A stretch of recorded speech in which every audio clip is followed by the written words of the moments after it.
Oh, hi. Hey, Want to learn more about career ladders and lattices at RESA Power? Awesome. Let's go. Now that you're here, let's talk about it. Career ladders and lattices. you told us, we listened. Last year, RESA Power conducted an employee opinion survey. And in that survey, RESA did really well in several categories. But there were some categories that employees noted that could be improved on.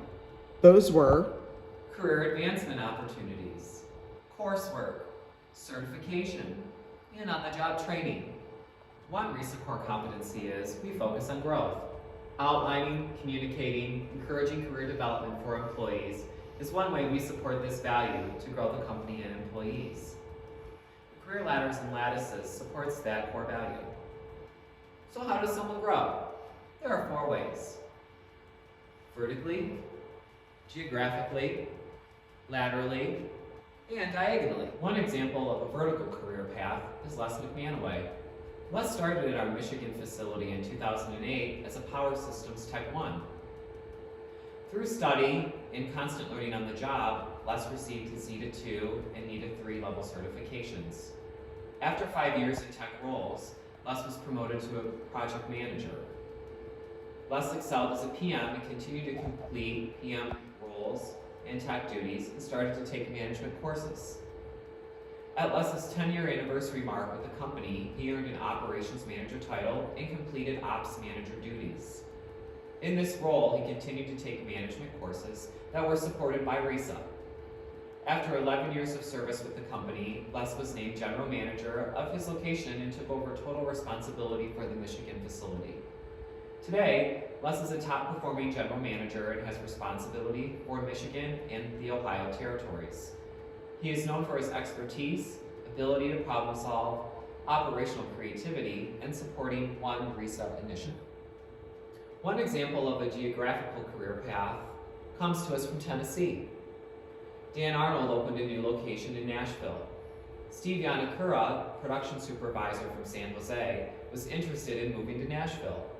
He expressed this desire to Dan, and Dan supported his move to Nashville and remaining a production supervisor. Steve will use his skills as a production supervisor, but will get an expanded skill set by helping to open a greenfield location. One example of a lateral career path comes to us from Visalia. In our TS West group, it's a common practice for shop employees to obtain experience regarding company practices, policies, and procedures. Then, as opportunity or opening permits, employees have been able to move from a shop tech role to a field tech role. It's also a practice for field techs to move to shop tech roles as business and their career paths dictate. Next, let's talk about the diagonal career path. There are several on the slide, and we'll talk about a few of them. The first is the technical ops track to sales. Mike started as a lead field tech in our Transformer Services group in January of 2021. Due to retirement, Transformer Services had an opening in outside sales for TS East. Based on Mike's background, Mike went from an operations career path to a sales career path in August of 2021. The technical track to ops support. Cody Johnston came in as a shop tech in Transformer Services. He continued to develop his skill set by obtaining a welding certificate. He then worked his way into an operations coordinator. How to use the career ladder lattice sheet.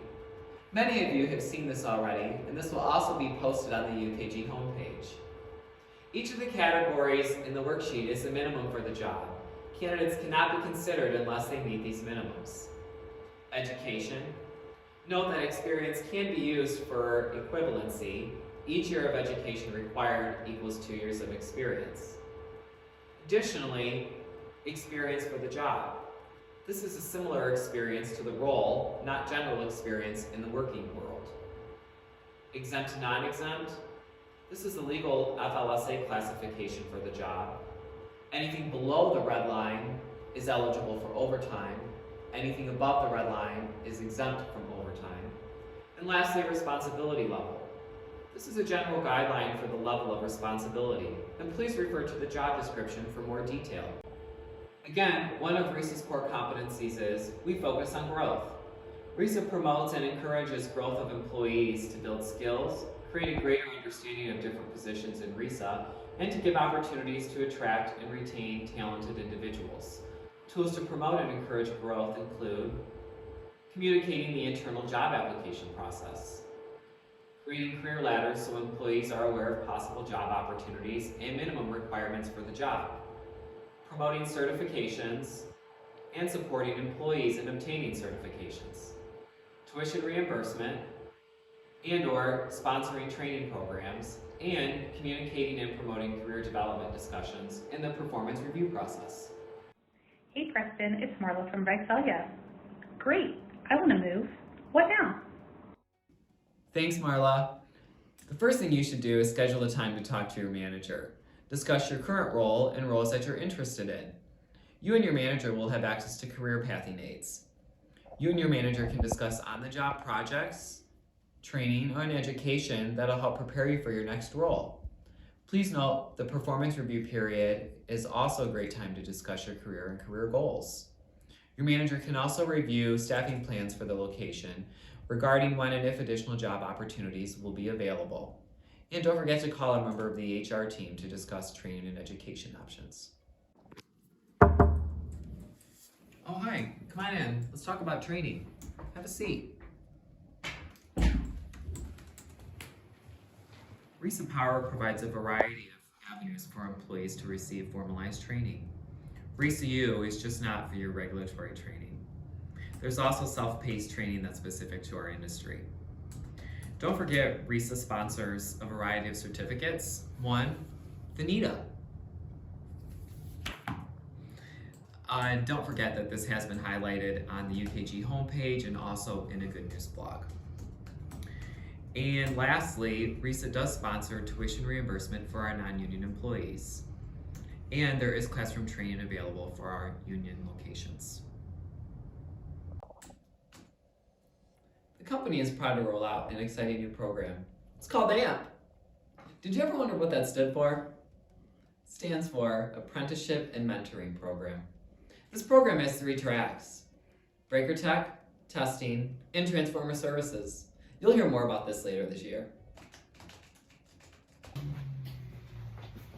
Hey Preston, Sam here from Visalia.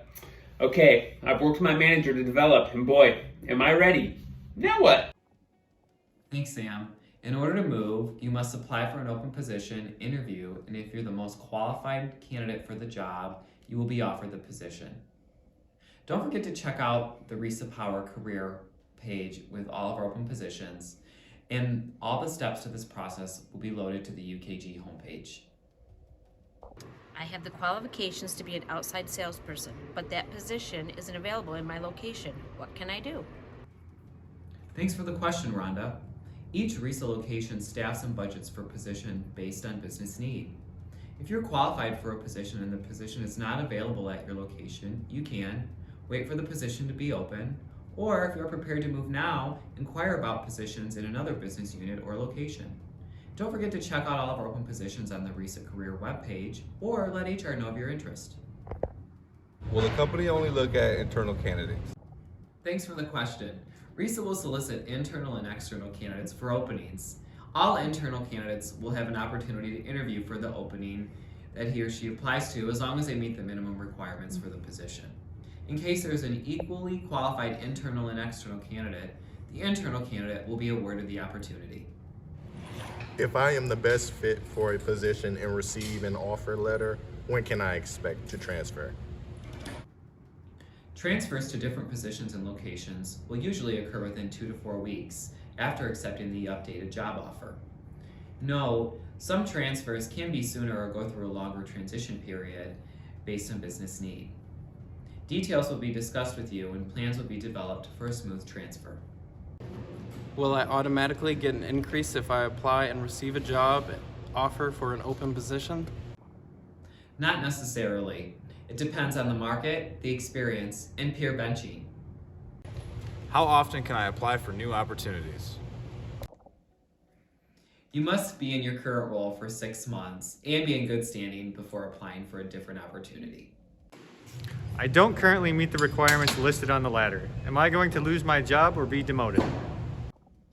No. All employees are grandfathered into the positions they currently hold. Going forward, if you wish to apply for another opportunity, you will have to meet the minimum requirements of that job to be considered.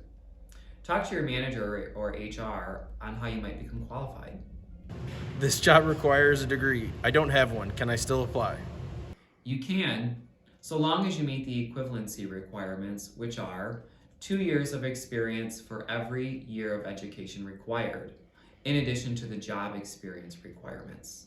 The only positions where you must have a degree are at the VP level and above. If I meet the requirements in the ladder sheet, do I meet the minimum requirements for the job? Not necessarily. There may be certification and other minimum requirements that must be met before applying. Always refer to the job description and make sure you meet all of the minimum requirements listed. So where do we go from here? We'll take this information and use it for more robust job descriptions, developing a market competitive comp structure, consistency in our systems, and to build out training offerings. Now that you know everything about career ladders and lattices, I think our time here is up. If